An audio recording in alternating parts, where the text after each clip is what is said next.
Fabuladores, confabuladores, digníssimos beletristas, sejam bem-vindas ao Prelo de número 112. Hoje a gente tem um encontro especial, a gente tem uma convidada ilustre. Essa convidada se chama Juliana Feliz. Conheci a Juliana na formação, a preparação do romance, ela me acompanhava nas redes sociais, se inscreveu na formação do canal e não escreveu um livro, escreveu uma trilogia, né, dentro desse universo da fantasia que é tão fértil. E a Juliana é muito versátil, uma pessoa muito inteligente, muito criativa, criou um deck de cartas para ajudar ela mesma e a outras escritoras e escritores a compor, a montar as suas obras, né? Passou a dar aulas de escrita criativa para crianças, ali onde ela mora, na cidade do Porto, em Portugal. Foi no Porto justamente que eu a conheci pessoalmente, né? Eu já a conhecia pelo curso, mas a conheci pessoalmente nessa cidade.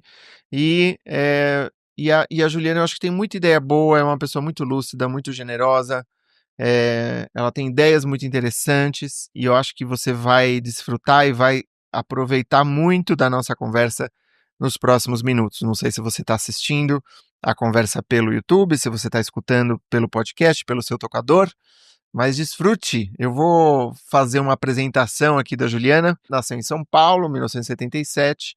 Juliana Feliz começou sua jornada na escrita na infância. Desde então se aventurou pela escrita jornalística, acadêmica e literária. Sempre cultivou o gosto pela leitura, por narrativas fantásticas, distópicas e de ficção científica.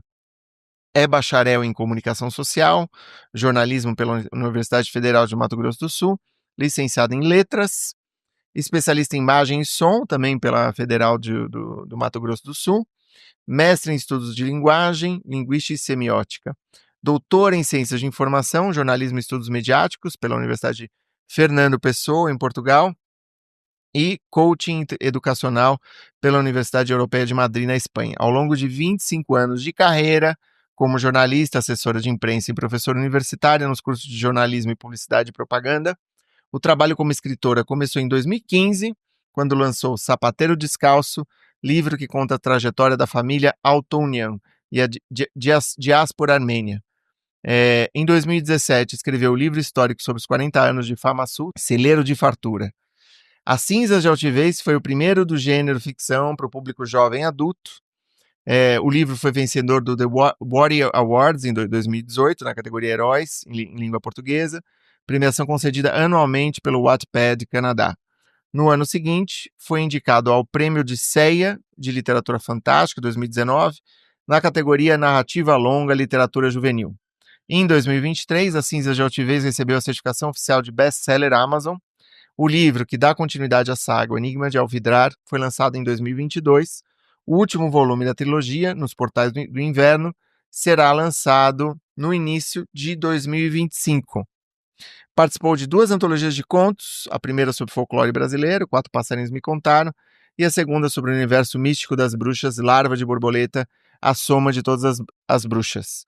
Juliana é criadora e a gente vai falar sobre a criação do Peripécia Deck, o baralho narrativo pensado para ajudar escritores e roteiristas a estruturarem histórias de ficção. A ferramenta também auxilia professores a desenvolverem atividades de escrita criativa, língua portuguesa, literatura e redação. Atualmente, a Juliana atua como professora, orientadora acadêmica e mentora de escrita de ficção e não ficção. Também ministra oficinas de escrita criativa para adolescentes de família luso-brasileira, vive desde 2019 na cidade do Porto, Portugal, com o marido e suas 3 filhas. Então, sem mais delongas, com vocês, Juliana Feliz.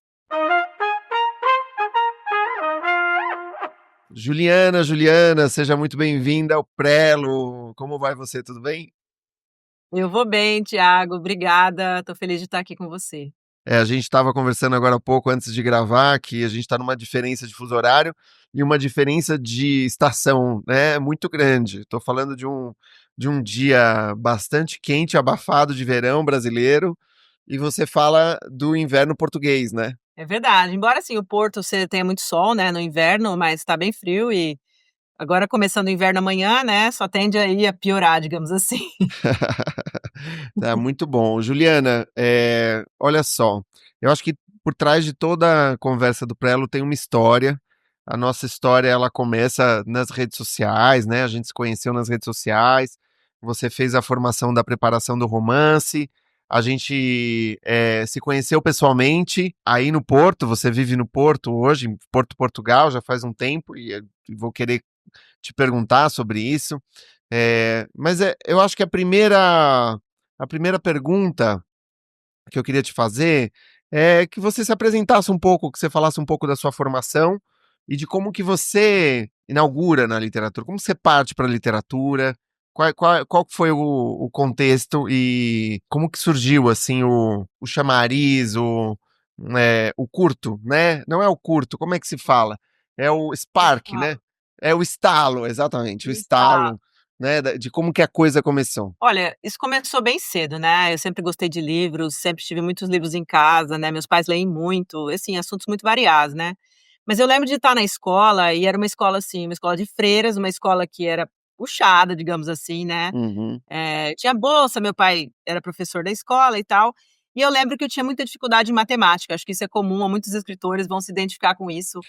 E eu sentia que quando eu escrevia era o meu superpoder. Eu falei: "Nossa, eu consigo, né, eu consigo render numa redação", e isso me dava um conforto, porque era um lugar em que eu me sentia segura. E aí cresci, assim, sempre em meio aos livros, gostando muito de ler aventura, Júlio Verne, coisas assim, mas eu decidi jornalismo muito cedo, eu decidi ser jornalista aos 12 anos. Uhum. Porque eu observava muitas diferenças sociais, eu estudava numa escola, digamos assim, para pessoas muito abastadas, e morava num bairro pobre. Né, uma rua de terra, né, meu pai é professor de artes, minha mãe dona de casa.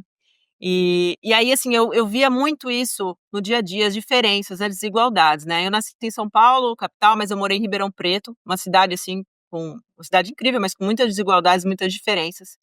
E aí eu fui muito despertada pelo jornalismo, né, eu acreditava que o jornalismo era um caminho para eu poder falar de questões sociais, para eu poder mostrar essas diferenças e poder melhorar o mundo, né. Eu sempre fui uma sonhalista, né, eu gosto de falar, né, uma jornalista sonhadora e cheia de ideal. Então, assim que possível, né, assim, depois nossa família foi para Mato Grosso do Sul, que meu pai entrou no num concurso da Universidade Federal como professor, e ali eu entrei no jornalismo, finalmente era o meu sonho, né, e sempre escrevendo e tudo mais. Mas no meu primeiro dia de aula de redação, era redação, expressão oral e jornalismo, o meu Uhum. professor, professor Oswaldo Coimbra, inclusive é autor de livros na área do jornalismo, ele falou assim: "Juliana, você pode ser jornalista, você pode ser até uma boa jornalista, mas você é uma escritora". E aquilo, assim, me impactou de uma forma que eu falei: "Meu Deus, e agora, né, estudei tanto para aqui para chegar numa universidade federal e agora, né, será que eu estou no lugar errado?". Mas enfim, eu segui meu caminho como jornalista, trabalhei aí ao todo 25 anos na área, seja Uhum. em assessoria, depois como professora, de jornalismo no curso mesmo, inclusive no curso que eu me formei, trabalhei bastante tempo, 12 anos aí de percurso acadêmico, fiz mestrado, mas depois que eu terminei o mestrado e depois que eu já estava, assim, perto dos 40 anos, né, eu tô com 47 hoje, eu senti que era o momento. Eu tive a crise da meia-idade, acho que um pouco cedo. Eu falei: eu preciso escrever literatura, eu preciso fazer o que realmente está guardado em mim", sabe, daquela menina lá de 10 anos que gostava de escrever histórias. Uhum. Porque eu cheguei num momento, assim, que eu já dominava tanto a escrita jornalística, já dominava entrevista, já dominava, todos os estilos dentro do texto jornalístico, desde texto de reportagem, eh, o próprio jornalismo literário, que sempre foi algo que eu gostei muito. Mas aí eu pensei: "Não, eu preciso", aí eu fiz curso de letras. Aí fiz Uhum. letras, né, e depois fiz o doutorado aqui em Portugal, mas aí eu comecei, assim, a me aventurar pela escrita, mas a literatura, escrita de não ficção, né. Fui convidada por uma família para escrever uma biografia da Uhum. história do seu Arthur Altonian, um armênio que fugiu, né, no período do genocídio, né, e foi para o Brasil, aí para narrar a história dele. Aí foi ali, falei: "Nossa, eu vou escrever um livro agora, né, chegou o momento", mas ainda não era ficção. Aham. Depois no segundo momento, né, eu fui convidada também para escrever um livro de uma instituição importante lá em Mato Grosso do Sul, para contar os 40 anos da história deles, e eles queriam um jornalista que não fosse do meio rural, do Uhum. agronegócio, né, então era uma pessoa que trabalhava com outras questões, uma jornalista que tinha outros trabalhos, então eles queriam alguém com um olhar, assim, mais isento daquela realidade. Uhum. E aí escrevi um livro, super, assim, importante para eles e tal, e aí eu já tinha o meu segundo livro. Sim. E aí sei. eu ganhei um dinheiro tão bom nesse livro, mas uma grana tão boa, eu falei: "Agora eu tenho dinheiro para fazer o meu livro", Legal. porque eu já estava pensando nele, né. Sei. Eu queria muito fazer um livro sozinha. Eu queria fazer o meu primeiro livro de ficção de uma forma Antes, independente. posso recuar um pouco? Pode. O seu primeiro livro de ficção, vamos ficar com esse gancho. Você disse que você tem seu pai era professor, né? E que você é professor de artes, e você fala de um resgate dessa menina de 10 anos. Onde que você localiza na infância, ou se, não sei se você localiza na infância essa paixão pela escrita, pela literatura, pela leitura? Se alguém me pergunta, por exemplo, eu vou saber, por exemplo, eu vou falar da minha tia, que contava histórias pra gente na beira da cama antes da gente dormir. Eu tenho esse vínculo com meu irmão, que ele queria ser escritor, é um irmão mais velho, e eu ficava. E você teve alguma coisa na infância, na adolescência, que você se lembre e que seja um gancho assim, sabe? Um lugar onde a gente retorna sempre, sabe? Queria que. Sim. Olha, eu sempre fui assim, gostei muito de história de aventura, né, e quando Uhum, eu li O Capitão de 15 Anos, do Júlio Verne, que é um livro, assim, não é um livro tão conhecido como 20.000 Léguas Submarinas, né, e outros livros, Volta ao Mundo em 80 Dias, outros livros, esse livro me capturou de uma forma aham, que eu fiquei tão envolvida, né, naquela jornada, né, do menino de atravessar o oceano, o mar, aquela coisa, eu fiquei tão envolvida com aquilo que eu falei: "Nossa, mas que incrível, como pode, né, esse homem que escreveu esse livro pode ter me capturado de uma forma", e eu me senti, assim, tão dentro, eu fiquei achei aquilo algo mágico, né, e é um livro grosso, assim, eu li ele bem cedo, né. Tinha umas uhum, coleçõezinhas, eu tinha uma coleçãozinha de livrinhos vermelhos, assim, também, uhum, que eu ganhei, tinha uma capa que mudava, sabe, tinha um laminado, assim, que mudava o desenho, né, eh, e também lia também Monteiro Lobato. Né, legal. porque todo mundo lia nos anos 80, né, eu era Sim. uma criança dos anos 80, então também tinha muitos livros, porque meus pais também tinham lido, e Júlio Verne, aquela coisa toda. Então eu sentia assim, eu achava, acreditava e sentia que aquilo era incrível, o que aquele autor conseguia fazer comigo. Falou: "Nossa, mas como ele consegue fazer com que eu fique tantas horas em cima de um livro, imaginando a história", É. sabe, principalmente nas férias e tudo mais. E tive, enfim, muito contato com livro em casa, né, tinha tanto livro na minha casa, que Uhum. chegou um momento que meus pais fizeram sabe aquela fichinha que tem, assim, no livro de biblioteca? Sei, sei. Porque eles emprestavam os livros não voltavam. E Ai, aí eu lembro do dia eu tenho até achei um livro aqui aqui ó, esse livrinho aqui, esse livrinho aqui é bem antigo, e esses dias eu estava com ele, e eu achei a fichinha da olha aqui. Por coincidência, tá vendo? fantástico. Os seus pais faziam esses cartõezinhos no Faziam. Eles fizeram tipo um mutirão em casa, e eu lembro que era uma estante enorme, e eu era pequena, e eles colocaram todos os livros abaixo, e colocaram em ordem alfabética, e tudo, e fizeram as fichinhas, sabe. E foram vários tá. dias naquela brincadeira, naquela coisa, e livro espalhado pela sala. Porque, assim, era de ciências, era muitos livros de arte do meu pai, porque ele fez belas artes em São Uhum, Paulo, uhum, livros, assim, dentro da espiritualidade, né, que a gente gosta muito de estudar questões da espiritualidade, enfim, tinha de tudo ali na nossa casa, né. uhum. Então eu lembro muito desse movimento, né, do livro, da importância do livro, deles emprestarem um livro, mas terem o cuidado, assim, de dividir com as pessoas, né. Então acho que o livro sempre fez parte da minha vida, Tá. né, além daquele meu sentimento de que havia algo ali. Né, de eu estar na escola, escrever redações, e eu ganhei concursos do Sesc de redação quando era criança, isso assim Legal. foi Aham. incrível, né. Mas eu tenho essa memória, né, eu tenho 3 irmãos meninos, né, e Uhum, sempre brinquei com eles, sempre brincadeiras de menino não existe brincadeira de menino, né, até me uhum. perdoe. Mas assim, da época, né, de estar na rua, de se sujar, de brincar de carrinho de rolimã. Mas eu sempre estava nos livros. Os livros eram o meu recanto, era o meu lugar. É onde eu sentia que eu estava confortável, que podia entrar em outros mundos, sabe. Sempre na aventura, em coisas mais fantasia, coisa dessa natureza. Isso nessa época, né. Mas na adolescência, quando eu comecei, assim, quando me apaixonei pelo meu vizinho também se apaixonou por mim, né, eu era adolescente, eu comecei a escrever poesias, né, Ah, cartinhas o de amor amor. sempre desata a poesia, né, Juliana? E aí eu tinha uma maquininha de escrever, sabe Que aquelas maquininhas de lindo. escrever de maleta? Sei. Eu não lembro, não sei se acho que era uma Olivetti, né. E aí eu tinha umas folhas de papel colorida, papéis de carta, que eu colecionava, obviamente, como toda garota dos anos 80 eu tinha papéis de Uhum, carta. E aí eu escrevia cartinhas de amor e gostava de escrever poemas, né, nessa maquininha de escrever. Então, eu também gostava desse processo de criar e de me envolver com sentimentos e para poder colocar isso no papel, né. Então ali eu também tive esse outro momento de conexão com a experiência maravilhosa que é se entregar a um texto. uhum, uhum. Bom, e aí chegou um momento em que você pensou, bom,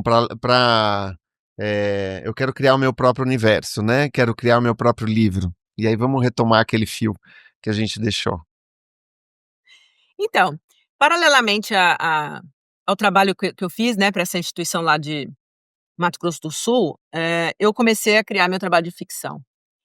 E era assim, eu vou chamar que era uma fuga sim, porque era uma fuga mesmo, tá. Eu Uhum, trabalhava numa universidade, o jornalismo é pesado, todo mundo sabe que o universo do jornalismo não é fácil, né. Eu também trabalhei como assessora de imprensa, uhum, e é um trabalho, assim, realmente desgastante.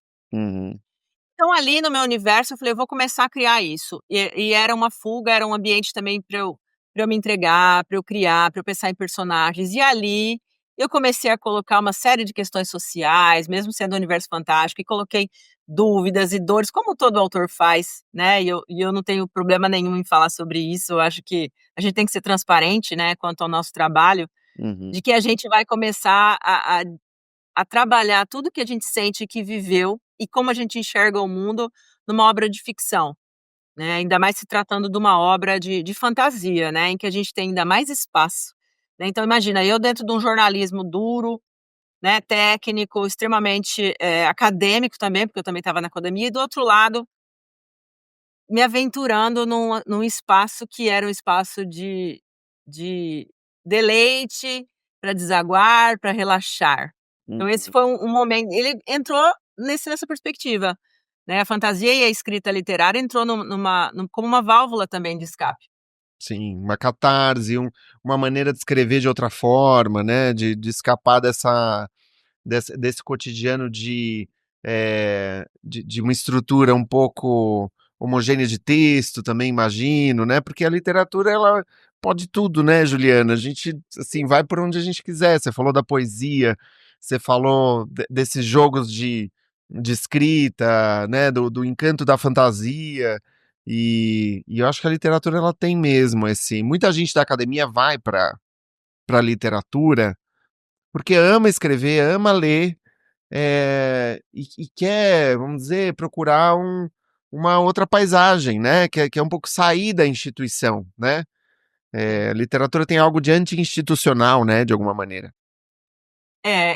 Assim, eu me sentia tão livre naquilo, né, e eu tinha dificuldade até de usar adjetivos, né, porque no jornalismo tem uma série de regras, né.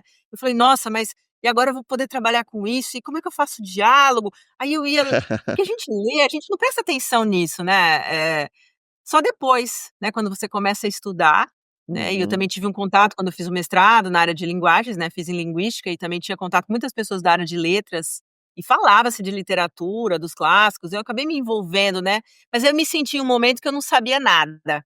Falei: "Meu Deus, mas eu não sei nada de literatura, né, eu sou tão entendida, né, do jornalismo, do mundo acadêmico". Aí eu me senti, no zero, né, e foi bom. Eu falei: "Que bom, tô na pré-escola, que vou legal, começar a estudar de novo, que vou legal. começar do zero". Porque Uhum, eu me senti assim, não tem mais o que estudar dentro da teorias do jornalismo, né, já deu pra mim isso aqui, e aquilo uhum, cansa a gente, uhum, né, já ensino futuros jornalistas, então agora eu quero começar do zero, eu quero voltar pra primeira série. E aí eu comecei a estudar e isso foi em 2015, eu comprei acho que uma pilha de livros, sobre escrita. aham, Né, e eu sou bem autodidata, diga-se de passagem. E aí comprei sobre a escrita, aí comprei Oficina do Escritor, aí comprei do Vogler, e fui comprando e comprando e chegaram aqueles livros aí, isso foi em 2015. comecei a estudar, né, e diálogo, como é que faz, como é que escreve isso, o que que é enredo, o que que é o narrador primeira pessoa, terceira pessoa, aquela coisa, nossa, tudo tão novo, né. Foi aí que eu ingressei no seu curso, também preparação do romance, porque eu queria saber mais, né, eu também sou uma pessoa que eu não me sinto sempre preparada para as coisas, eu sempre sinto que eu tenho que estudar mais, mais, mais, mais, antes de começar as coisas, né.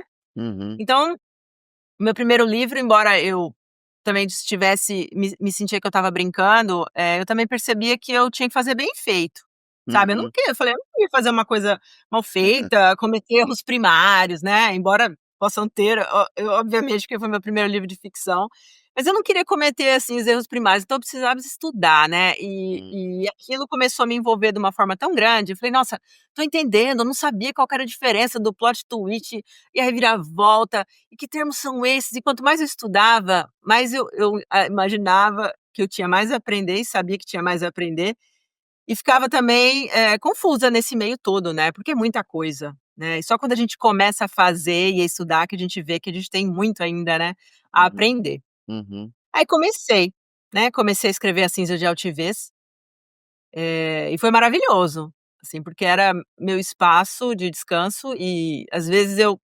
chegava de manhã, eu trabalhava tarde e noite na uhum, faculdade, né, de manhã eu estava com as minhas filhas em casa, e aí entre preparar o almoço e me arrumar para a faculdade, eu escrevia um pouco, sabe, eu arrumava espaço, eu arrumava tempo, né, e aquilo era para onde eu corria. Nossa, final de semana, tá, fazia as coisas em casa e estava com meu marido, mas não, agora eu consigo, vou escrever, ia lá para o meu mundinho. Né, e desenhei mapa do universo, aí fiquei brincando, criando os personagens, criando os olha, nesse processo todo e foi maravilhoso, aí eu senti que eu não tinha mais volta, né. uhum, Eu falei aí eu chegou um momento que eu falei: eu acho que eu vou acabar mudando de carreira", aham, sabe. Eu senti que eu já estava esgotada no jornalismo, tá. sabe, eu sou formada no ano 2000, Uhum, né, então depois de 20 anos eu falei: "Não, acho que não tem mais onde eu caminhar". Claro, sempre tem hum, muito, né, depois eu acabei fazendo um doutorado em jornalismo aqui em Portugal, porque eu senti que era hora de encerrar, falei: "Bom, agora eu já sou doutora em jornalismo, acho que eu já uhum, acabei, agora chega, tá bom jornalismo, agora vamos para outro lado", né, e não só a sua formação que foi maravilhosa, aprendi muito, assim, em termos de você viver como um escritor, né, então aquilo que você sempre traz nas suas oficinas de você ter o hábito de você ler muito, não ter assim, ler coisas novas, então eu li autores que eu não tinha pensado em ler, uhum, né, uhum, e também tem muitas coisas que depois vem aquela culpa de falar: "Puxa, podia ter lido já Dostoiévski", nossa, eu não li, né. uhum. Porque eu li outras coisas, e também não dá para fazer tudo, não é mesmo? A gente também não pode sentir esse peso. E Sim, quanto sim. mais eu estudava, mais: "Nossa, não li Tolstói. Nossa, eu preciso ler Tolstói, daqui Ana Karenina, vou ler". Aí já li. Só que aquilo não tinha fim, né. Aí vi os livros que você traz na preparação do romance, li vários deles, né, me Uhum, encantei com Pedro Páramo, por exemplo, que é um dos livros que você traz na sua oficina. E aí eu vi que eu tinha que muito a aprender. Né, uhum, então isso também me trouxe uma renovação enquanto profissional, enquanto pessoa, uhum, recomeçar, né, uhum, falar que eu quero começar de novo e isso foi muito bom para mim, me senti mais nova, me senti com mais sede de aprender e a partir disso, né, eu fui à frente aí e consegui, enfim, depois eu escrevi Muito tô terminando a trilogia É, tô então, terminando a trilogia eu ia te perguntar disso, né? As Cinzas da Altivez é o primeiro livro de uma trilogia, né? Ficcional para o público, que é um público jovem adulto, jovem né? adulto. E é um livro que ganhou em 2018 o prêmio do Wattpad, né? Na categoria Sim. Heróis em língua portuguesa. Eu queria te perguntar um pouco sobre essa história, por que que virou uma trilogia, fala um pouco desse universo. Eu queria te escutar um pouco sobre o seu universo criativo. Eu estudei muito, né, igual eu te falei, estudei muito pra começar, porque eu era muito medrosa nesse sentido, sabe, porque era um território novo, pantanoso, falei: "Ai meu Deus, nunca andei descalça nesse lugar, como vai ser?", né, já estava acostumada com a calçada asfaltada do jornalismo, e aí comecei, né, e aí comecei a escrever esse livro, comecei a escrever essa história, foi difícil no começo, porque eu tive que reescrever muitas vezes, que é normal, eu não sabia bem pra onde ir, mas aí eu entendi que eu precisava saber o final da história. né, e quando eu descobri como ia ser o final da minha história, e tudo foi muito mais fácil, e aí eu segui adiante com essa primeira história. E quando eu terminei, né, depois eu vou falar um pouquinho do processo, que aí eu ganhei o What's, né, e fui também finalista do Odisseia Literatura Fantástica, né, que é um Uhum. prêmio também da área da literatura fantástica, foi em 2019. No ano seguinte eu falei: "Nossa, eu acho que eu tenho um jeitinho, eu acho que pode ser que dê certo, né, vou investir, porque aí eu fiquei animada com isso, né, porque assim, é um reconhecimento, mas a minha felicidade estava no criar. Tá, Uhum. e eu gosto sempre de frisar isso, que o prêmio, né, é consequência, vender livros, ele também é um best-seller da Amazon, ele vendeu já milhares de e-books, né, esse livro tá na Amazon, depois tá impresso também, mas eu senti assim que o gostoso da coisa é fazer, é escrever, é criar, é o processo de você imaginar o nome do personagem, porque tem uma razão, de um símbolo, que cor que vai ser, a roupa, o lugar, e visitar um lugar aqui em Portugal e falar: "Nossa, esse lugar vai me inspirou para eu ter uma ideia de fazer uma cena", né. Uhum. Então, esse processo para mim já é o presente, já é a recompensa. Então tudo que vier depois é lucro, Uhum. porque eu me satisfaço tanto, eu me sinto tão, assim, feliz fazendo, é como se fosse um parque de diversões. Muito bom. Para mim, criar histórias é estar no parque de diversões em que eu tenho, assim, todas as possibilidades de ser livre, de criar e colocar os meus pensamentos e dizer muitas coisas que às vezes não dava para fazer no jornalismo, Uhum. né, porque o jornalismo ele fala, mas não pode falar, na verdade existem aí uma série de outras questões e nem vamos falar disso. Mas quando eu terminei o primeiro livro, eu vi que eu tinha criado um mundo complexo, né, uma sociedade com mapa, com uma religião, né, uma sociedade, autoritária, teocrática, ditatorial, né, e são, assim, dos temas, né, que me interessam muito, Uhum. né, eu sou uma libertária em muitos aspectos aí, enfim, trabalhei com questões sociais, com movimentos sociais no terceiro setor no Brasil por anos, por pelo menos 10 anos. Muito bom. Então, todas essas indignações com a sociedade brasileira especialmente, né, e outras também me tocaram e isso fez parte desse processo de criação. Temas como Inquisição, que são temas que eu estudei no meu mestrado a fundo, né, eu trabalho com questões do Uhum. feminismo, questões da mulher, né, dentro do mestrado, dentro da área acadêmica do jornalismo, eu trabalho com temáticas envolvendo as questões da mulher, do gênero em si. Então isso aí foi um espaço de eu também colocar, esses conhecimentos, né, numa forma dentro dessa história, porque não tem como, Tiago, você sabe disso, quem aqui está ouvindo sabe disso. Quando a gente escreve, o que está ali, a nossa ideologia tá no nosso texto, não há Uhum. como fugir disso, né, então quando a gente faz isso chegou a ser um momento consciente, não é um trabalho inconsciente, sabe, é consciente, Mas ele vai ser uma tem história de uma jovem de 19, de 18 anos, que tem o destino dela escolhido pela sociedade que ela mora. Ela não sim. pode escolher o que ela quer ser, o que ela quer fazer, não. Existe um sistema em que meninos fazem isso, meninas fazem aquilo, Uhum. e homens têm mais opções, mas eles também são vítimas desse sistema, porque eles também não podem escolher. Uhum. Existem mais opções, é a única diferença, tá. E isso acontece com outros personagens também. Então, é ela contra esse sistema, tá. Então, ele também é fantasia, mas ele também é distopia, tá, porque aí existe uma sociedade toda bem elaborada, bem estruturada, com sua mitologia própria, com suas características próprias. E quando eu terminei o primeiro livro, ele fecha a história, né, a gente tem uma conclusão ali, o leitor se satisfaz com o final. Mas existem as tais das pontas soltas, né, o mundo ainda não acabou, aquele sistema de governo, autoritário, né, que censura, que tortura, que é grave com as pessoas. Ele não acabou, então eu preciso continuar essa história, Aham. né, então foi aí que eu, vindo para Portugal, eu antes de terminar, já estava nos 70% do livro 1, eu falei: "Não vai caber tudo, então vou ter que continuar, não vai caber tudo". E aí eu concluí e comecei o livro 2, né, e foi justamente no período que eu fiz doutorado. E aí teve a pandemia no mundo, enfim, mas aqui em Portugal a gente teve uma quarentena bem rígida, né, Uhum. então eu fiquei em casa com as meninas, com as minhas filhas, meu marido trabalhando porque ele é serviço essencial. Uhum. Então eu fiquei entre esse segundo livro e a minha tese de doutorado. Então eu fazia quando eu estava escrevendo, eu descansava no meu livro, né. E deixei marcas inclusive, porque esse livro foi escrito em 2020, né, foi lançado em 2021, Sim. tá. Deixa eu fazer um parênteses, o que que o fato de você ter se mudado de cidade, de país, você sente que mudou algo nesse processo de escrita? Ele de algum modo deixou a autora num outro estado de espírito, numa outra. Alguma coisa mudou aí nesse processo criativo do Cinzas da Altivez? Mudou, porque primeiro eu saí do ambiente que eu estava confortável, que era uma Uhum, cidade, né, eu morava em Campo Grande, Mato Grosso do Sul, uma cidade que eu já estava ali desde os 14 anos, um ambiente confortável para mim, em que, conheci os escritores, estava numa cena também diferente, e uhum, eu me senti assim, um pouco até sufocada pela minha cidade.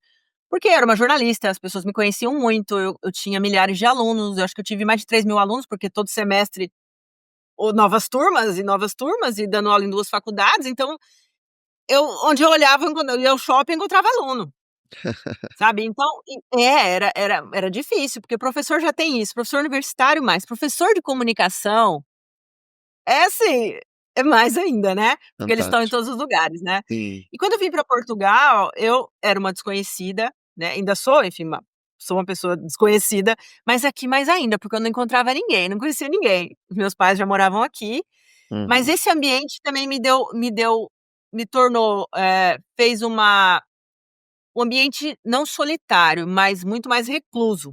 uhum. Eu mudar para Portugal, eu me tornei uma pessoa muito mais de dentro de casa, de Ah, trabalhar é? dentro de casa. Tá. Aham. Depois veio a pandemia que reforçou isso tudo, mas lá eu era uma pessoa de fora, eu era jornalista, eu estava em todos os lugares, eu circulava, eu tinha um espaço social muito amplo. E aqui em Portugal não. Eu te restringia aos meus colegas do doutorado, ao meu professor orientador, e era eu só ia para a universidade mesmo, nas aulas, assistir às aulas, né. E depois fiquei reclusa. Isso me ajudou muito nesse processo de escrever, porque eu não tinha as distrações. Claro, aqui dá para passear, tem coisas maravilhosas, mas é diferente. Então eu me senti, totalmente fechada em Uhum, mim, hum, no núcleo da minha família, e isso também me deu mais conforto e mais introspecção para eu poder escrever. tá. Isso para mim foi muito bom, porque, eu consegui olhar muito mais para dentro, meu Uhum, processo de autoconhecimento foi muito mais enriquecedor para mim. uhum, Eu me libertei de uma série de coisas, né, e depois que a gente passa dos 40, né, mais libertador ainda, porque você fala: "Eu não quero mais isso para minha vida", e deixar esse ambiente, pra mim foi importante, porque eu recomecei em várias coisas, em vários aspectos da minha vida, da minha carreira, né, porque eu recomecei com em outros papéis, em outras funções, e em outra cena social, né, e ser imigrante também influenciou muito, é. né, eu sou É. cidadã portuguesa, mas Aham. não faz eu sou imigrante, não importa, Sim. né, não importa. E isso também está imantado na minha literatura, no meu segundo livro e no terceiro livro, essa questão da imigração é Olha só, ah, tá. muito forte mesmo, porque a gente tem uma ilha, né, tem uma ilha diferente lá no livro, e os personagens vão pra lá, pra essa outra ilha, como imigrantes ilegais, eles fogem, né. Não é spoiler, enfim, não vai atrapalhar em nada, mas eles do momento que eu saio do livro 2 para o livro 3, esse grupo especial, que é o grupo núcleo do início, núcleo inicial da história, e é a protagonista também, tá, ela viaja, né, assim como eu também viajei, e tudo muda nessa nova Uhum, ilha. uhum, E a uhum, partir daí essas questões da imigração e de refugiados e de barcos, isso também está na história, e tá até o terceiro livro agora que eu tô finalizando. É muito forte, né, das pessoas que estão numa ilha, e que uma ilha proibida, que o mundo inteiro não tem acesso, é proibido ir até lá, e eles não sabem quem está lá, então existe um acordo de que um não invade o outro, uhum, né, então, existe essa fronteira, né, essa fronteira tão forte, tão marcada, mas que essa protagonista rompeu essa fronteira, e hum, recomeçou a vida e mudou até de nome, aham, uhum, né, então é incrível realmente como esse momento da escrita revela muito sobre nós, sobre o que a gente vive. uhum, E o quanto é incrível também criar e refletir sobre isso, e também poder transmitir essas ideias dentro da história, por situações que todo mundo vive. uhum, Ser imigrante, muita gente vive. uhum. Estar no lugar novo, desconfortável muitas vezes, né, mudar de carreira, ter que se reinventar, se desfazer, como se eu tivesse morrido e renasci aqui, E nesse outro continente. Juliana, você vai publicar agora em fevereiro, vai lançar o terceiro volume da trilogia, é o último. Ou não? Esse É é o o último. terceiro, esse é o que encerra. O que que essa trilogia te ensinou como escritora? Olha, foram 8 anos, né, desde que eu comecei a pensar no primeiro livro, em 2015 eu comecei 2016, 2015 comecei a estudar, 2016 que eu comecei a escrever mesmo A Cinza de Altivez, e dali pra cá o que eu aprendi, né, que a gente não pode abandonar a nossa escrita, Hum, deixar livro pela metade, deixar capítulos perdidos. E quando a gente faz uma trilogia, isso ainda é muito mais sério, porque a gente tem os nossos leitores. uhum, Eu vou hum, pensar nos milhares que baixaram meu primeiro e-book, nas centenas que compraram meu primeiro livro impresso, eles têm que saber o que vai acontecer com a Ariadne. É um uhum, compromisso com essas pessoas, e eu levo isso muito a sério. Então, bom. quando eu fiquei doente um período, né, fiquei bem mal, né, na época da pandemia, você sabe muito bem o que eu tive. E eu falei: "Nossa, e se eu morrer e não terminar não terminar o meu livro, né?". E é curioso que isso passou pela minha cabeça, né, porque todo mundo que pega essa doença fala: "Nossa, e se eu morrer? Fiquei mal, fiquei mal". É, Porque se eu morrer, né, claro, vou deixar as minhas filhas, a minha família, como é que vai ser isso? Mas eu cheguei a pensar nisso, uhum, porque quando você tá doente e tá numa situação que você não sabe se vai piorar ou vai melhorar, tudo vem na nossa cabeça. E aquele compromisso de: "Eu preciso terminar isso é muito sério". É muito sério, eu não posso deixar as pessoas sem, o final dessa história, hum, né, elas gastaram um tempo da vida delas lendo. Então, isso eu já tinha esse sentimento de começar e terminar as coisas, tá, geralmente eu começo e termino, tá, mas isso é da minha personalidade. Às vezes eu demoro começar, decidir começar. Não, eu vou quando eu decido ir até o final. Então acho que todo escritor, quando ele decide começar uma história, seja um conto, um romance ou uma trilogia, né, que é algo assim ainda muito mais audacioso, é pensar: "Você vai até o final disso? Vamos terminar uhum, isso?". Isso vai levar uhum, anos, uhum, porque aquilo tem que ter uma completude, aquela história tem que ter ela tem que estar conectada, você não pode deixar personagens pelo caminho, né, você precisa amarrar toda essa história, precisa de fôlego, né. E eu aprendi a ter constância, persistência. Eu não escrevo todos os dias, Thiago. Escritor que fala que escreve todos os dias, pode existir? Pode. Não é o meu caso. Ah, eu tenho aquelas períodos, né. Às vezes eu pego, assim, um mês e vou, né, um mês eu decido: "Ah, essas férias vou fazer isso". Às hum, vezes eu pego só que chega uma hora que dá uma cansada, né, eu falei: "Não, preciso parar um pouco, descanso e volto", né. Mas quando eu decido: "Olha, eu vou escrever agora até o dia tal, vou escrever até tal capítulo", e eu vou. Não há o que me faça parar, nem que depois eu uhum, tenha que voltar e obviamente vou voltar, vou revisar, vou reescrever, vou apagar e vou fazer de novo. Mas eu aprendi a constância, você ter um compromisso com você, com a sua escrita e com os seus leitores, e você levar a sério essa brincadeira, porque escrever literatura, escrever ficção, é uma brincadeira levada a sério, Uhum. de Não, tudo. e é incrível, porque você nos diz: "Ah, eu não escrevo todo dia, Tiago, e a gente precisa terminar o que a gente começou". E o teu caso é o de uma trilogia, você já é claro que você já tinha escrito outras obras, você tem a formação jornalística, você foi para letras, né, ou seja, É. existe um caminho aí que já está direcionado.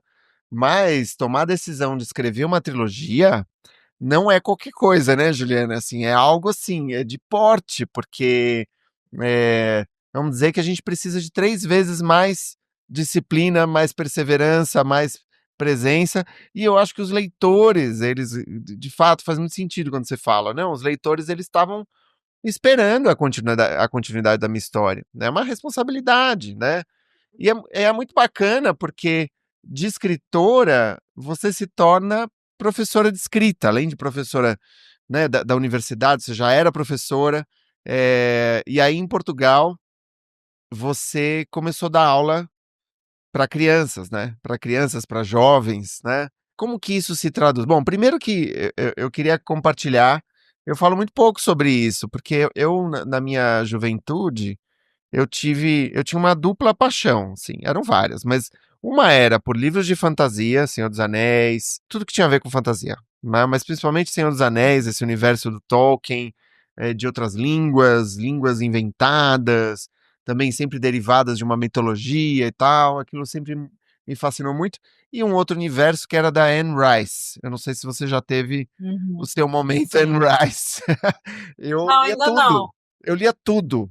Tudo do mundo dos vampiros, adorava. Saiu o filme do Brad Pitt, do Tom Cruise, mas eu já sabia, eu já tinha lido aquele Entrevista com o Vampiro, um livro que foi traduzido pela Clarice Lispector, né? Que é um lance impressionante.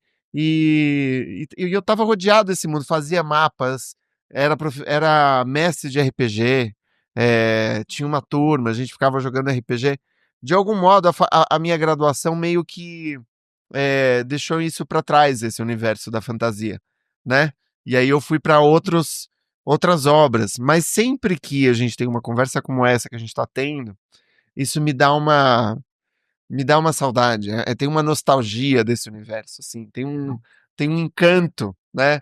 E eu fico pensando no como isso é bacana no encontro com os jovens, com as crianças, né? Queria que você falasse um pouco dessa experiência que você teve, desse tempo que você passou ensinando crianças e jovens a escrita criativa aí em Portugal. É engraçado que a gente fez um caminho inverso, né, porque eu comecei já no hard, eu já fui para o jornalismo, né, social, aquela coisa pesada, né, tão jovenzinho, já tratando questões indígenas, sabe, uns temas difíceis, umas coisas assim. E aí agora que eu tô na agora eu fui para a infância, né, quer dizer, eu comecei com jornalismo, dando aula, já fui direto dar aula na universidade, né, eu já comecei dando aula na universidade, muito nova inclusive, né, Aham. e agora eu faço um caminho inverso, eu escrevo fantasia, eu escrevo juvenil e eu trabalho com crianças, né, geralmente, o processo é ao contrário, né, mas eu sinto que agora eu tô nesse outro momento, né. A minha primeira experiência foi a convite, né, de uma aqui em Portugal tem muitos é como se fossem centros de estudo, né, são escolas de apoio escolar que dão oficinas, né, em alguns horários de horários complementares, nas férias também. E aí essa pessoa que eu conhecia, ela me convidou: "Olha, dá para você, montar uma oficina, né, você é escritora, eu vi o teu livro, para jovens, para adolescentes", era de 12 a 17 anos. Uhum. Falei: "Meu Deus, né, e agora, né?" E aquilo eu falei: "E o que eu vou fazer, né? Como é que faz isso, né?" E aí comecei a pesquisar, estudar, e aí também, a questão do baralho também entrou nisso, né, que depois a gente vai falar um pouquinho do baralho, que também entrou nessa por causa disso, né. E aí fui, preparei as oficinas e como que eu ia trabalhar com esses adolescentes, né, eh e comecei, né, e aí saíram as histórias, foi muito experimental também, né, mas fluiu, né. E agora eu trabalho na Câmara do Porto, aqui em Portugal, sou concursada e dou aula para crianças, né, para crianças de faixa etária de 7 até 10, né, que é uma faixa etária que eu nunca trabalhei. Eu É. fiz letras, mas, não sou pedagoga, né, sou professora, mas não pedagoga. Então eu também tive que me preparar um pouco para essa experiência. E com essas crianças eu já faço um trabalho diferente, que é contar histórias, né, eles contam histórias, dentre outras atividades que a gente faz, né, são atividades é o final do período da escola aqui em Portugal, aqui tem escola de tempo integral, né, então eles têm aula Uhum. até 3h30, então das 3h30 até 5h30 tem essas atividades diferentes, de música, uma série de coisas. E aí o meu desafio era trabalhar com essas crianças, para contar histórias, para escrever histórias, para criar personagens, e aí eu descobri a minha voz também de contar história para as crianças, que foi algo que eu nunca tinha feito. Caramba. E aí o que que eu fiz, Thiago? Eu peguei uma barraca que eu tenho aqui em casa, Uhum. uma barraca, assim, de camping, e levei pra escola, que essa escolinha eu trabalho numa escola bem perto da minha casa, e levei essa barraca pra sala de aula. Aí coloquei a barraca e as crianças entraram na barraca, e aí eu contei a história dentro da barraca pra eles. Que incrível, que E incrível. foi incrível, assim, foi algo, assim, demais, porque aí eu comecei a criar uma história no momento. Uhum, E foi uma história de mistério, né, porque aí as uhum. crianças e aí eu comecei a ver o envolvimento delas, e aí eles começavam a bagunçar, eu falei: "Não vou mais contar", e eles ficavam desesperados e começavam a gritar e foi, assim, uma experiência que eu nunca tive, né, contava historinha para minhas filhas, mas não para 15 crianças ao mesmo tempo, sabe. E Sei, como é que foi isso, meu Deus do céu? E sim. foi uma experiência incrível, porque, e a vida sempre coloca a gente em situações novas, pra gente se colocar à prova, né. E novamente eu me senti como inexperiente, como é bom. Não sei, preciso estudar, preciso Como fazer, eu foi? tenho que Como foi? Não, Juliana, é muito interessante isso. É Porque contar histórias para criança, gente, a criança se não gosta da história, ela diz na hora, na lata, né, assim, eles são muito sinceros, não tem essa coisa deles falarem: "Não, tá bom, vou escutar até o final". Então, de algum modo, você se coloca à prova ali, né, no contar. Eu acho que eu ia ficar com muito medo, pra te falar a verdade, assim, de falar: "Nossa, o que que eu conto de história?", né, pra essa idade. Eu não sei Aham. exatamente que história uma criança de 7 anos gosta, com diferença e em que medida isso é diferente de uma criança de 11 anos ou de 5 anos, né. Sim. Como que o que que você estudou, assim, pra o que que você qual é a sua bibliografia, assim? O que que você sugeriria para quem está nos escutando e que, eh, como eu, porque eu tenho muita curiosidade de entender esse universo, assim.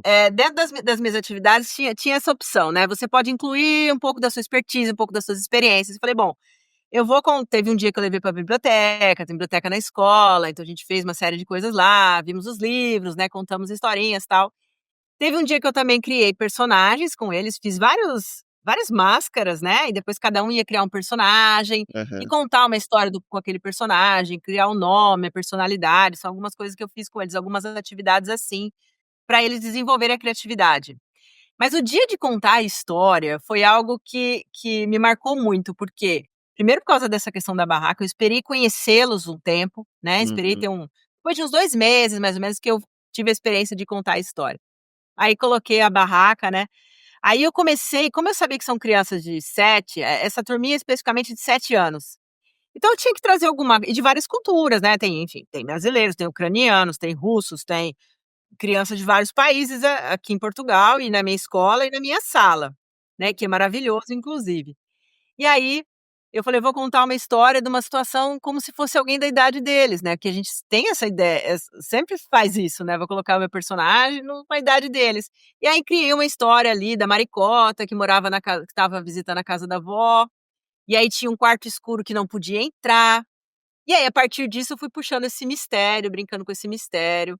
Foi a ideia de sempre ter algo que eles querem descobrir, né, acho que uma Legal. técnica que todo mundo usa, mas enquanto eles eu não cheguei até o final do que aconteceu, o que que tinha nesse quartinho escuro que a vovó não podia que eles entrassem, não podia entrar. Ótimo. Isso funciona com todas as crianças, isso funciona com todas as pessoas, né, e foi muito legal e agora toda vez, eu conto uma história da Maricota, que é uma historinha da menina que vai visitar a casa da vovó numa aldeia, né, porque aqui usa muito essa questão da aldeia que é uma cidade do interior, nada mais do que Uhum, isso. Que uhum. vai no final de semana, visita a vovó e sempre acontece alguma coisa, né, então sempre tem a volta, né, sempre alguma outra coisa e lembra uma coisa de uma historinha, e a partir disso e é tudo criado na hora, Muito sabe, e bom, aí muito bom. pergunta e sempre tem aquela participação, "O que que você acha que vai acontecer? O que que você acha que tem lá?" E aí eles participam. Hum. Né, "O que que você acha o que que você acha que aconteceu? O que que você acha que tem lá naquele quartinho?" E aí começa, e aí eles também criam em cima disso, e conforme eu vou sentindo o viés, eu vou mudando também, sabe, o que tá pegando melhor. Eu acho que isso aí é uma habilidade, né, do comunicador de forma geral, do professor de forma geral e da mãe de forma geral. E eu vou falar pra você, eu até pensei, né, em fazer um curso de contar histórias, porque eu adoro fazer um curso, adoro estudar um pouco mais e ler alguma coisa sobre isso. Então esse ano eu já fiz um curso, né, fiz um curso de coaching educacional pela Uhum, Universidade Europeia de Madrid, porque uhum. aqui para nós é muito mais fácil, né. Mas eu falei: "Agora eu quero para o ano que vem fazer um curso de contação de histórias, para que realmente eu tenha essa habilidade, de uma forma melhor, mais apurada, que eu possa entregar algo melhor para as crianças, né". E para mim também estar com as crianças ali 2 horas por dia, então de dia eu escrevo os meus livros, eu trabalho com os meus alunos também, que eu tenho meus alunos, faço as minhas coisas e vou para a escola e também é o momento de eu descansar e brincar, sabe. E hoje, assim, estando aqui em Portugal, né, quando eu te falei que eu saí do Brasil numa situação, numa carreira, né, já consolidada, cheguei a coordenadora de curso de jornalismo na universidade onde eu trabalhava, e agora eu me vejo, sabe, trabalhando com criança, contando histórias, Uau, totalmente diferente, e me sinto muito bem e muito feliz para ter dado essa guinada na minha vida, porque agora realmente eu posso ser uma escritora completa. muito bom. Né, ter experiências, escrever e trabalhar com livros, ensinar também. E foi muito boa essa mudança. Hoje eu vivo outro momento da vida e outra carreira, né, que eu deixei adormecida durante 20 anos, né, de quando eu entrei no jornalismo até que eu mais de 20 anos, né, até que eu vim para Portugal e tive essa grande transformação. Muito bacana. E você falou que bom, você elaborou uma um guia, vamos dizer, um jogo, né, que ajuda as pessoas a contar histórias, né? E esse jogo se chama Peripécia Deck. Eu não sei se você chama ele de jogo. O que que ele é? O que que ele é? Queria que você falasse um pouco como surgiu a ideia do Peripécia Deck, como que ele funciona e a gente podia brincar um pouco, né? O que que você acha? Vamos brincar. Então, como é que foi isso, né, lá em 2015, né, quando eu comecei a estudar, né, narrativa, né, personagem, coisas assim, eu tinha dificuldade de visualizar a história inteira, né. Aí tentei aplicativos, tentei planilhas, né, para poder enxergar, porque, são muitos personagens, aí tem o passado, aí tem o presente, aí tem o passado de 40 anos, e essa dificuldade de enxergar tudo isso me incomodava, porque eu não Hum, queria furos na minha história, né, falei: não pode ter furo, a idade dos personagens tem que combinar". Isso me afligiu um pouco, sabe, Thiago? Eu falei: "Nossa, será que isso vai funcionar? Será que" aí tem 100 anos, né, e tem várias gerações, enfim. Aí eu falei: "Já sei, eu vou comprar uns post-its, vou começar a trabalhar com cartões", né. Isso surgiu da minha cabecinha mesmo. Eu sei que tem uhum, pessoas hoje eu pesquisei, sei que pessoas trabalham assim, mas na época eu não sabia. E aí eu comecei a montar na parede do meu quarto lá: "Olha, primeiro ato, como é que vai ser, os personagens, aí o que que vai acontecer aqui, o que que vai acontecer ali", pra tentar enxergar essa história.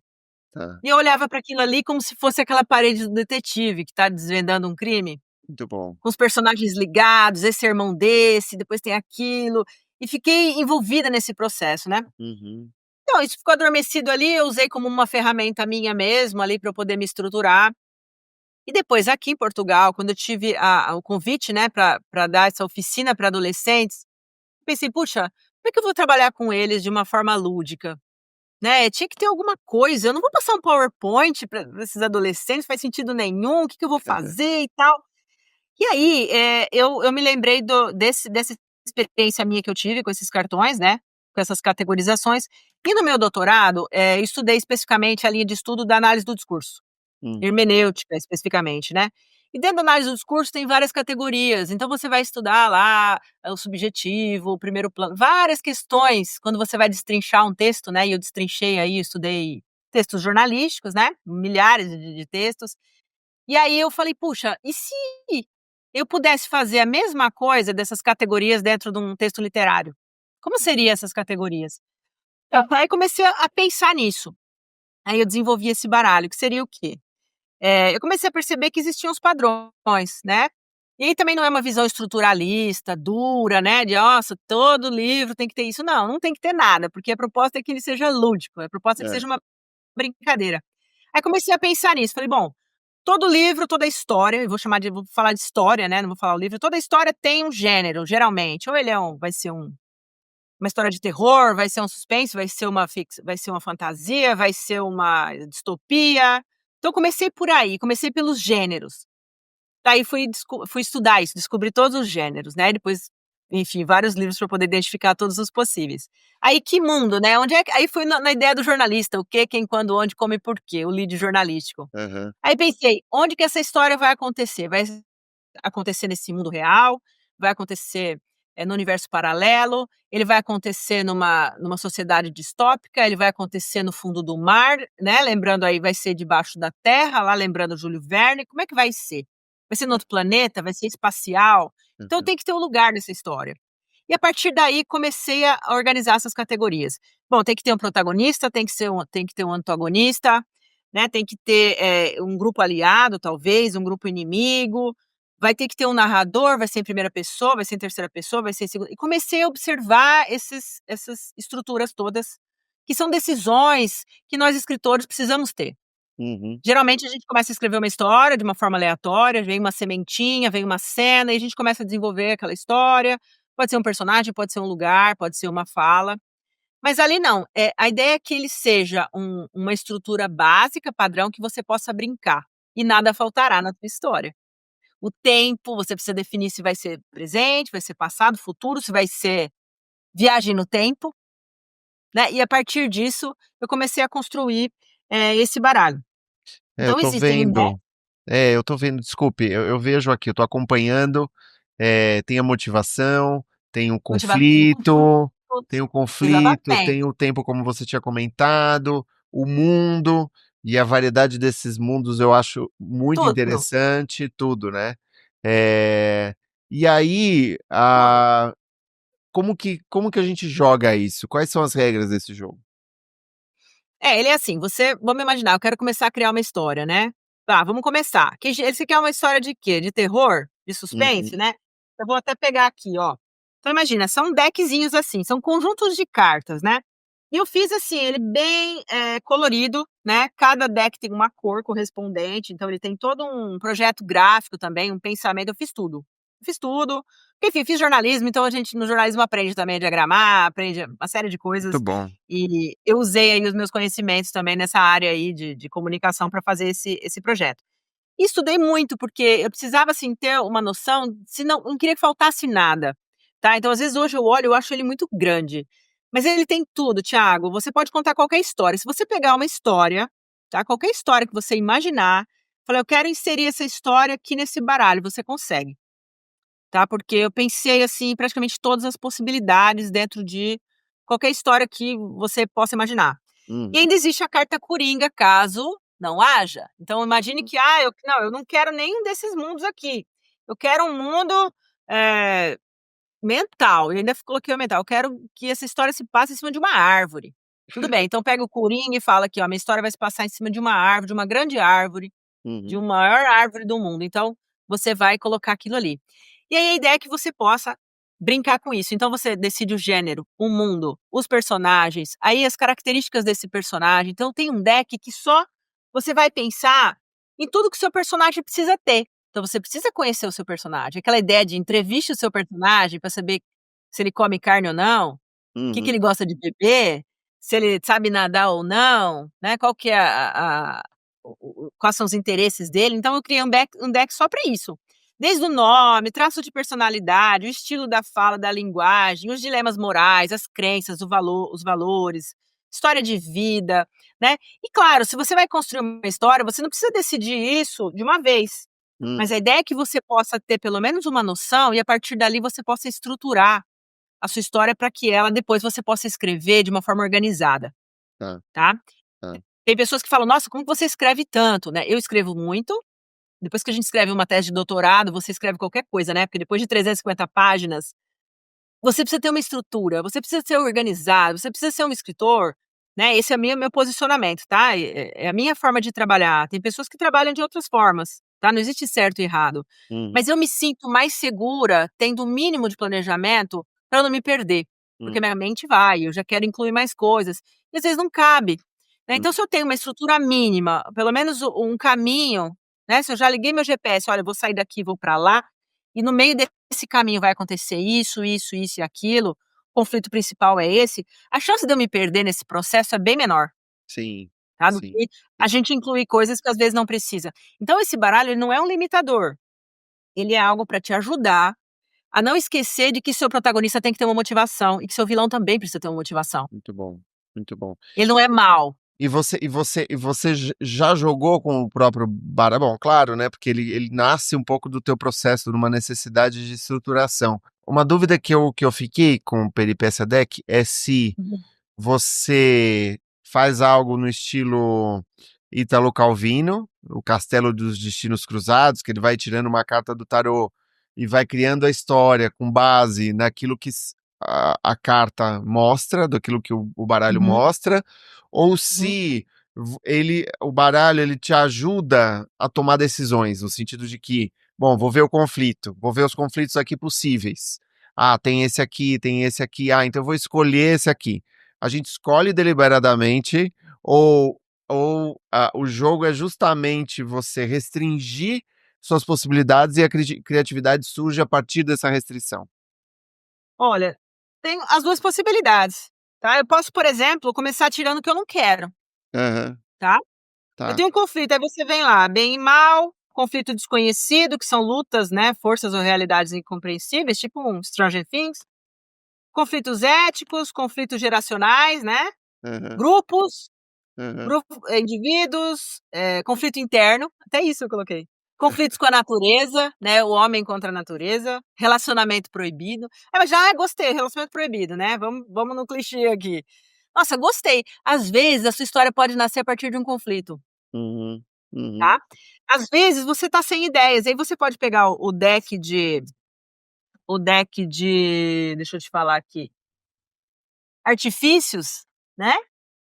O deck de artifícios, ele traz, por exemplo, nossa, eu preciso essa parte da história, eu quero alguma coisa diferente. Aí tem lá, por exemplo, morte de personagem, Aham. né, aí tem você pode usar um artifício de metanarrativa, por exemplo, Uhum. narrador não confiável, você pode usar aí você fala: "Nossa, objeto mágico ou de poder", porque ele também é uma ferramenta para te ensinar coisas. Porque Uhum. tem o baralho e tem um e-book, que é um manual Uhum. prático, eu vou chamar assim. Uhum. Falou: Uhum. "Nossa, objeto mágico de poder. Nossa, eu já ouvi falar nisso. Puxa, é verdade, tem muitos livros que têm objetos mágicos, né. Puxa, interessante, gostei disso aqui, hein.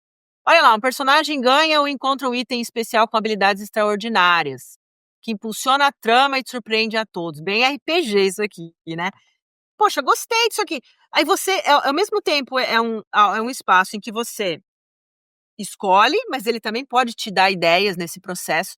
Sim. Tá, então é muito livre, né, você pode, por exemplo, já tenho tudo na minha cabeça, eu já sei que eu quero, eh, uma história de ficção científica em que criaram um clone do meu namorado e não sei o que fazer.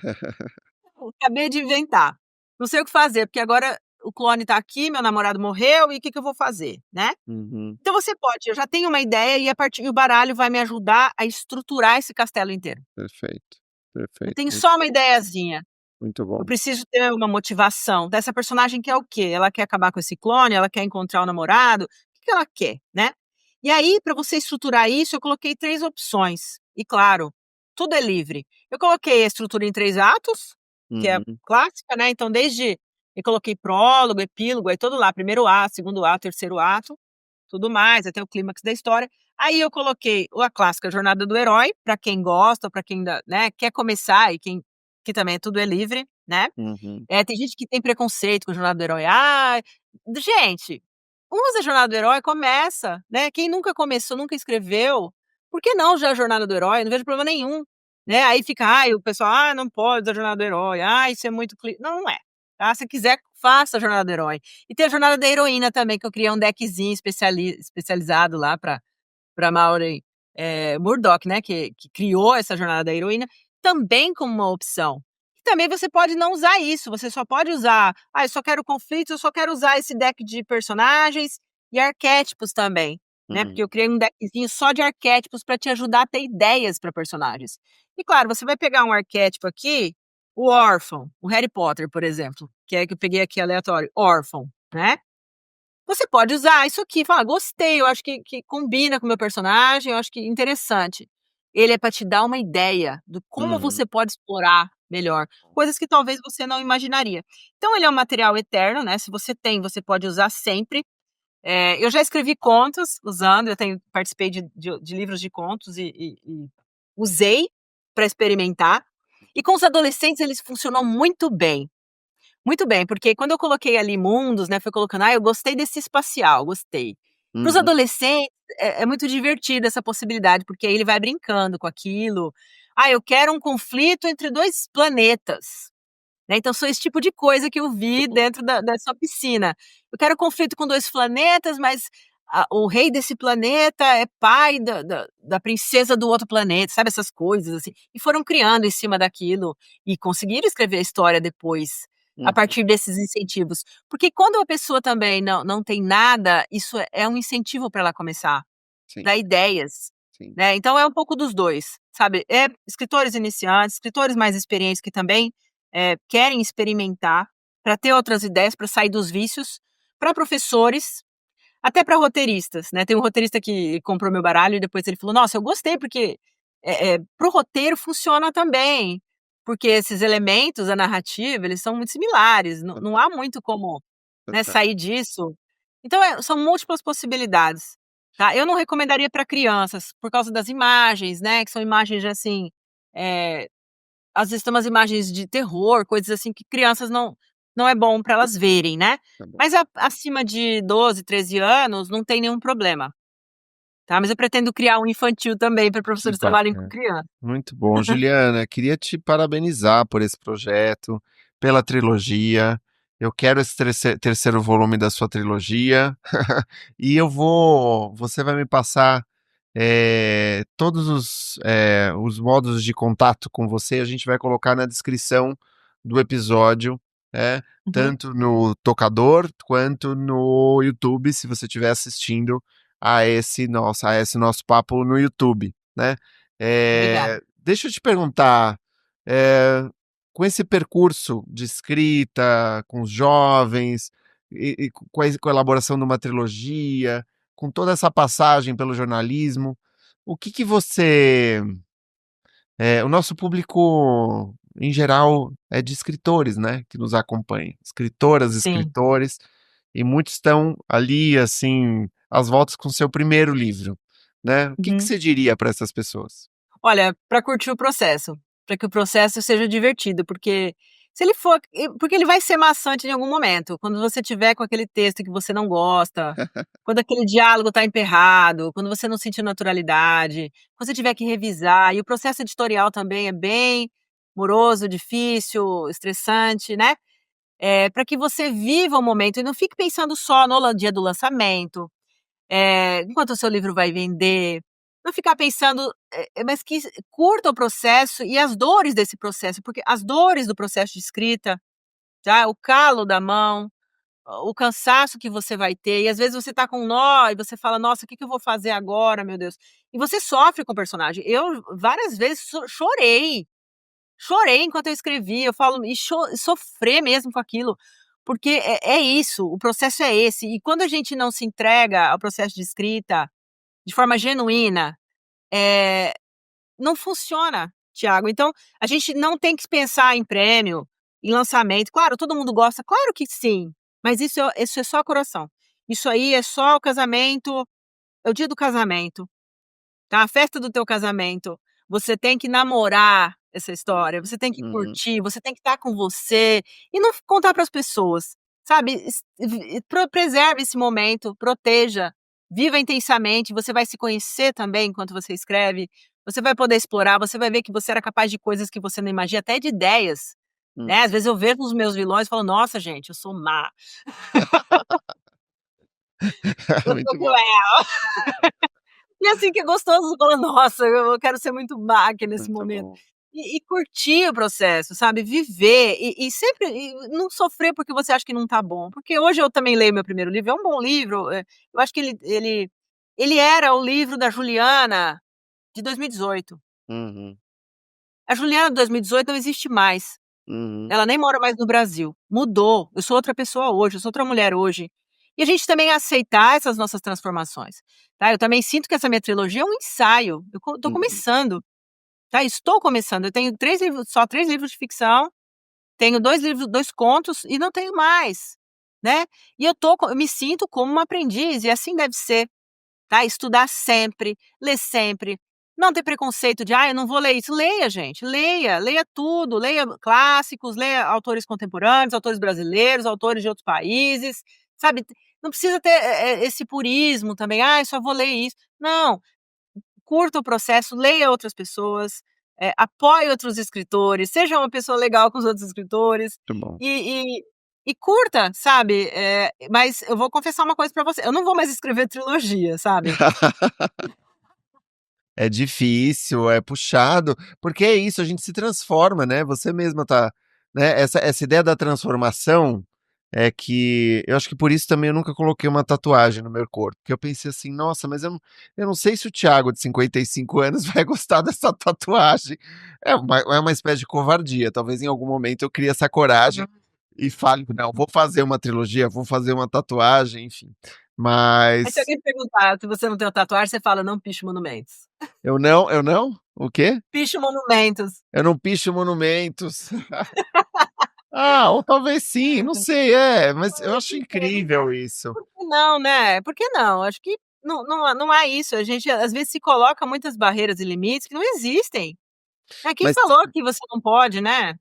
Mas isso é muito a coisa da trilogia, do universo, é muito de quem ama histórias mesmo, Juliana. Assim, eu É. sinto isso na tua fala, eu sinto isso no teu percurso, eu acho muito bonito isso de se envolver com os personagens, se envolver com esse universo e ter, vamos dizer, essa criatividade tão dinâmica a ponto de criar, vamos dizer, um baralho, né, de possibilidades que são infinitas, né? Porque Infinitas. você pega um deck, você As pega um deck, combinações, as combinações são infinitas são combinações.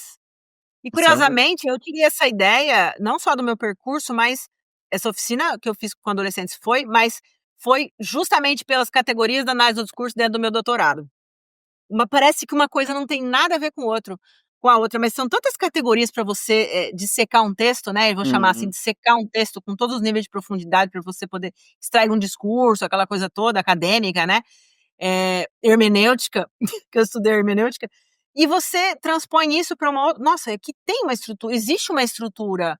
Embora seja um processo tão lúdico, né, criativo, solto, mas há uma estrutura, sempre há uma estrutura. Começo, meio e fim é uma estrutura? Muito bom. Toda história tem começo, meio e fim, né? Agora, quando a gente diz não tem, tem uma estrutura. Então, eu penso isso que o contar história deve ser realmente curtir esse processo, né? E quando eu vejo a possibilidade da minha personagem, ó, aqui vai morrer, esse personagem vai morrer ou não? Você tem esse poder nas mãos, vai morrer ou não? Vai dizer que ama ou não vai dizer que ama? Vai responder o eu te amo ou não vai responder? Como é que vai ser isso? Você ter essa brincadeira e pensar, e tal coisa, o que aconteceria se? Uhum, uhum. Essa brincadeira de: "E se eu fizer isso, o que pode acontecer?" E você brincar com esse processo, e brincar com os personagens, é a mesma coisa que a gente faz com a nossa vida. Você dizer sim ou não, eu disse sim para sua entrevista, muitas coisas podem acontecer. Se eu tivesse dito não, também outras coisas poderiam acontecer, Muito bom. né. Eu acho que criar histórias também parte disso, dessa brincadeira, é o livre-arbítrio nosso, colocado na vida dos nossos personagens. Juliana, feliz. Muito obrigado por essa conversa. Eu tenho certeza que as pessoas vão se inspirar, vão se encantar, vão atrás dos seus livros. Eu queria te perguntar se você gostaria de acrescentar alguma coisa. A gente está encerrando a nossa conversa.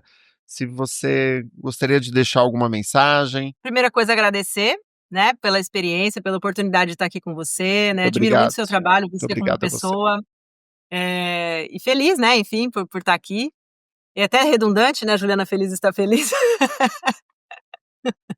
Mas acho que a gente tem que ser verdadeiro, verdadeiro com a nossa história, com as nossas histórias, com o nosso percurso, com a nossa carreira e desistir de uma história, desistir da gente mesmo, sabe. Acho que muitas pessoas abandonam a literatura, a escrita por achar difícil, mas não é. Quando você, leva a sério, no sentido de se levar a sério, né, não deixar o seu sonho morrer. E não é frase de coach não, é uma frase assim de falar: "Poxa, eu quero ver o filho nascer, eu quero ver esse livro pronto, eu quero que esse livro circule na mão das pessoas, que as pessoas se divirtam com a história", Uhum, e o sabor mais gostoso é esse, né, de das pessoas também, essa ideia, essa história que nasceu aqui que sai na nossa que nasceu na nossa cabeça e que você transpor para o papel, ela vive, e ela depois habita a mente de outras pessoas, sabe. Quando a gente pensa nisso, é maravilhoso.